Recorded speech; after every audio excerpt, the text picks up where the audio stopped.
যে ছবি দেখাচ্ছি নির্বাচন কমিশনের সামনে সাংবাদিক বৈঠকে বসেছেন, কেননা নির্বাচন কমিশনের সঙ্গে কথা বলেছেন, নির্বাচন কমিশনের দরবার করেছেন। মমতা বন্দ্যোপাধ্যায় যেভাবে নিশানা করেছেন, যেভাবে হুমকি দিয়েছিলেন, অবিলম্বে তার বিরুদ্ধে ব্যবস্থা নেওয়া হোক, কড়া পদক্ষেপ নেওয়া হোক, কেননা আইনের ঊর্ধ্বে কেউ নয়, আইন সবার জন্য সমান, এমনটাই বার্তা দিয়েছিলেন। এবং একই সঙ্গে নির্বাচন কমিশনের দরবার করবেন সেই বার্তাও দিয়েছিলেন। সেই অনুযায়ী নির্বাচন কমিশনে যান তিনি, সেখানে কথা বলেছেন এবং একই সঙ্গে বেশ কিছু বিষয় উল্লেখ করছেন। নিজেরা কথা বললে আমার কথা শুনুন ভাই। শুভ বিকাল। আমরা এটা দেন, ওই কাগজ রিসিপ্ট কপিটা দেন।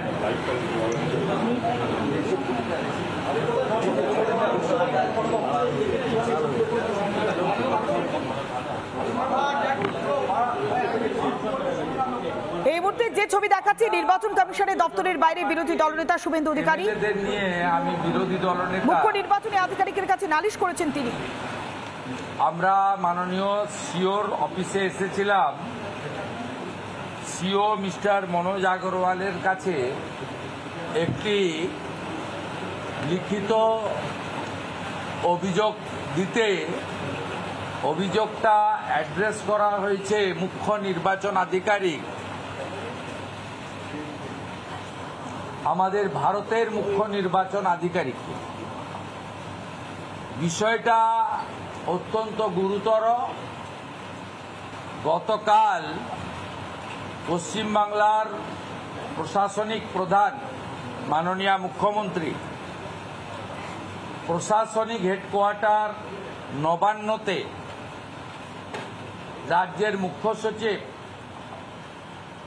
এক্সটেনশনে থাকা আইএএস অফিসার মনোজ পন্থের উপস্থিতিতে সরাসরি নির্বাচন কমিশন এবং তার মুখ্য প্রতিনিধি পশ্চিমবাংলার সিও মনোজ আগরওয়ালকে আক্রমণ করেছেন, যাকে বলা যেতে পারে বিলো দ্য বেল্ট।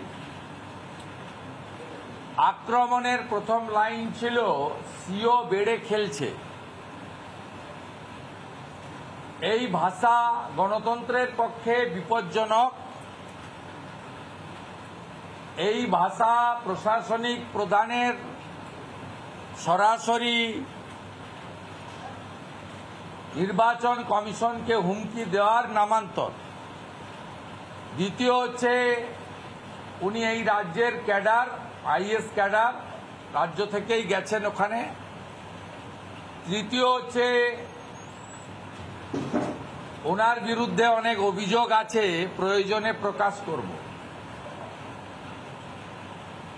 উনি নাকি ফোন করে আধিকারিকদের চমকাচ্ছেন ইত্যাদি। মাননীয় মুখ্যমন্ত্রী মনোজ আগরওয়ালের বিরুদ্ধে আপনার কাছে কি তথ্য আছে? পশ্চিমবঙ্গের জনগণ জানতে চায়, আমরা প্রধান বিরোধী দল জানতে চাই। আমরা জানতে চাই কোন কোন আধিকারিককে কিভাবে তিনি চমকেছেন বা ধমকেছেন। সেই আধিকারিকের নাম প্রকাশ করুন। সেই আধিকারিককে দিয়ে সিওকে যিনি কন্ট্রোল করেন, মুখ্য নির্বাচন আধিকারিক জ্ঞানেশ কুমারজির কাছে বা হোল বডি ইসিআইর কাছে অভিযোগপত্র প্রেরণ করুন। আমরা সেই আধিকারিকের নাম এবং ডেজিগনেশন জানতে চাই। তিনি বিএলও না বিডিও না ম্যাজিস্ট্রেট না এসডিও না এডিএম না ওসি ইলেকশন না ডিস্ট্রিক্ট ম্যাজিস্ট্রেট, আমরা এটা জানতে চাই। একজন যখন ডেপুটেশনে সিওর মতো গুরুত্বপূর্ণ জায়গায় যায়, তার নাম পাঠায় রাজ্য সরকার। রাজ্য সরকারের পাঠানো নাম থেকেই চুজ করতে হয়। হ্যাঁ, আমরা জানি আপনি প্রথমে তিনজন জুনিয়র অফিসারের নাম পাঠিয়েছিলেন। সেই অফিসাররা কে কে সবাই জানে, আমরা একাধিকবার বলেছি।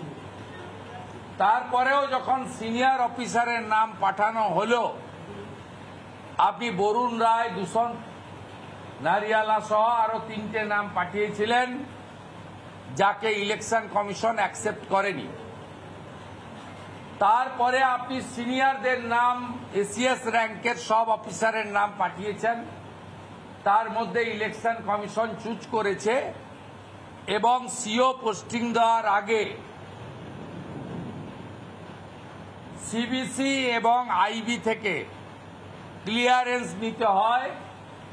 এটা আপনি না জানলেও 14.5 বছর মুখ্যমন্ত্রী করার পরেও আপনার ডান দিকে যিনি বসেছিলেন মনোজ পন্থ, তিনি জানেন, বা আপনার যে জোড়া অ্যাডভাইসার আছে আলাপন বন্দ্যোপাধ্যায় অথবা হরিকৃষ্ণ দ্বিবেদী, এরাও আপনাকে অ্যাডভাইস দিতে পারত। আপনি যদি সোমবারের মধ্যে বিরোধী দলনেতা এবং প্রধান বিরোধী দলের এই সমস্ত বিষয়ের অভিযোগ, তথ্য প্রমাণ দিয়ে এক দুর্নীতি করে থাকলে কি দুর্নীতি তার প্রমাণ কি, 2 কোন আধিকারিককে চমকেছেন, কখন চমকেছেন, কিভাবে চমকেছেন, সেই আধিকারিকের অভিযোগ যদি সামনে না আনেন তাহলে ধরে নেব আপনি এসআইআর নিয়ে ভয় পেয়েছেন, ক্ষমতা হারানোর ভয় পেয়েছেন, তাই আপনি এই ধরনের কথাবার্তা বলেছেন, যেটাকে আমি রাজনৈতিক ভাষাও বলবো না, গুন্ডাদের ভাষা বলে বলবো। আপনি মনোজ আগরওয়াল মহোদয়কে অ্যাটাক করার আগে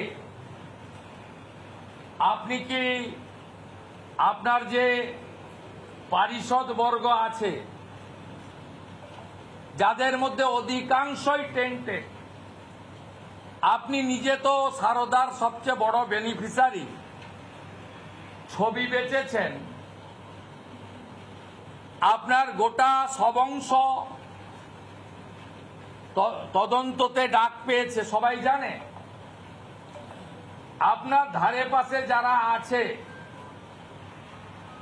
মেট্রো ডেয়ারি স্ক্যাম, ভাইপো এবং জালান, গৌতম সান্যাল দ্বিবেদী, গোপালিকা রাজেশ সিনহা, এদের ইনভলভমেন্টের সব ডকুমেন্ট প্রত্যেকটি মানুষের হাতে হাতে আছে। মেট্রো ডেয়ারিতে 140 কোটি টাকার অ্যাসেট, 350 কোটি টাকার, তাকে কিভাবে আপনার গৌতম সান্যাল, হরিকৃষ্ণ দ্বিবেদী, গোপালিকা, রাজেশ সিনহা মেলে বেচে দিয়েছে সবাই জানে। আপনার আইএস অফিসাররা, মনীষ জৈন কেন সিবিআই ডাকে নিজাম প্যালেসে গেছিল, দুষ্যন্ত নারিয়ালা কেন গেছিল, আপনার অ্যাডভাইসার আলাপন ব্যানার্জির রিটায়ারমেন্ট বেনিফিট কেন এখনো চালু হয়নি, আপনার আরেক অ্যাডভাইসার দ্বিবেদীর এইচআরের টাকা হাতে নাতে ধরা পড়েছিল, 16 লক্ষ টাকা এইচআরের চুরি করেছে। এর বাইরেও commercial tax rebate, excise, stamp duty, lottery, ক্যাবেন্টার, মেট্রো সহ একাধিক দুর্নীতিতে এই দ্বিবেদী যুক্ত, সবাই জানে। আপনার অফিসার মনীষ জৈন থেকে শুরু করে দুষ্যন্ত নারিয়ালা, এরা প্রত্যেকেই এর সঙ্গে যুক্ত, দুর্নীতির সঙ্গে, সবাই জানে। আমরা ক্রমশ আপনি যদি সোমবারের মধ্যে মনোজ আগরওয়াল মহোদয়ের দুর্নীতি প্রকাশ করতে না পারেন, আপনার আইএস আইপিএস অফিসারদের, আপনার সিওমোর স্টাফদের সিরিজ অফ দুর্নীতি আমরা আজকে কিছুটা বললাম, বাকিটাও ভবিষ্যতে বলবো। সাথে সাথে আমরা ইলেকশন কমিশনারকে একটা ওনাদের 3 অক্টোবরের যে guideline appointment of ERO and AEROs, আমরা ভাইলেশন লিস্টও জমা দিয়েছি। দেখুন, ইলেকশন কমিশনের গাইডলাইন ভায়োলেট করে ইতিমধ্যে আমার সোশ্যাল মিডিয়া পোস্ট দেখেছেন,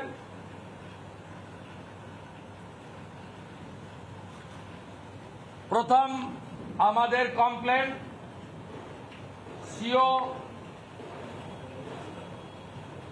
সিইসি কে পাঠানোর ব্যবস্থা করবেন, নইলে এর পরে বড় মিছিল নিয়ে আমরা আসব, এবং যদি অ্যাকশন না হয় এখানে ধর্ণা হবে দেওয়ালির পরে। ইলেকশন কমিশনের প্রতিনিধিকে আসতে হবে এখানে। 4 জন সাসপেন্ড হয়েছে, এফআইআর হয়নি কেন আমরা জানতে চাই। 4 জন সাসপেন্ড হয়েছে, আরো 2 জনের সাসপেন্ড একই অভিযোগে অভিযুক্ত, কেন সাসপেন্ড হয়নি আমরা জানতে চাই। আমরা জানতে চাই 3 অক্টোবরের এই অর্ডার লাল কালিতে দাগ দেওয়া আছে, দেখুন কিভাবে ভায়োলেট করেছে গোটা পশ্চিমবঙ্গ জুড়ে। অজস্র অজস্র কত এক একটা পৃষ্ঠাতে আপনি দেখুন। দক্ষিণ দিনাজপুরের কুমারগঞ্জ, দক্ষিণ দিনাজপুরের কুশমন্ডি, দক্ষিণ দিনাজপুরের তপন, হুগলির চাঁপদানি, চণ্ডীতলা, জাঙ্গিপাড়া, অসংখ্য আমরা ভাইলেশনের ইআরও এইআরও নিয়োগের ক্ষেত্রে যে ভাইলেশন, সেই ভাইলেশন আমরা দিয়েছি। নানা ধরনের কন্টেন্ট দেখার জন্য লাইক করুন, শেয়ার করুন আমাদের ফেসবুক পেজ, সাবস্ক্রাইব করুন আমাদের ইউটিউব চ্যানেল। পাশাপাশি অন্যান্য ব্রেকিং নিউজের জন্য অবশ্যই চোখ রাখুন রিপাবলিক বাংলায়।